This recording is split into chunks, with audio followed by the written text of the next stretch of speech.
नगरसेवक महावीर ढक्का यांच्या पाठपुराव्याला यश. आयुक्त अंजली शर्मा यांचा प्रभाग क्रमांक 9 मध्ये दौरा.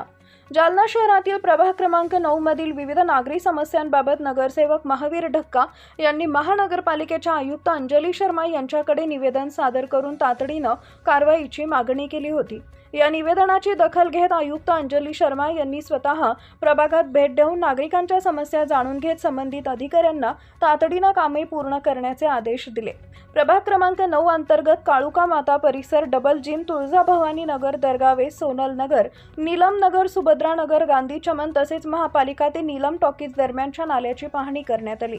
या भागात साचलेली घाण, वेळेवर न साफ होणाऱ्या नाल्या आणि पावसाळ्यात निर्माण होणाऱ्या समस्यांमुळे नागरिक त्रस्त होते. विशेषतः सोनल नगर इथं पहिल्याच पावसामध्ये घरांमध्ये पाणी शिरल्यानं नागरिकांची तीव्र नाराजी व्यक्त झाली होती. या पाहणी दौऱ्यात नगरसेवक महावीर ढक्का, नगरसेविका मंगला गरडदास, सहाय्यक आयुक्त विजय महाराज फुलंब्रीकर, अभियंता सय्यद साऊत, विद्युत अभियंता कोमल गावंडे, पाणीपुरवठा अभियंता बगळे, मालमत्ता अधीक्षक राहुल देशमुख, स्वच्छता निरीक्षक सतीश ढक्का यांच्यासह महानगरपालिकेचे अधिकारी उपस्थित होते.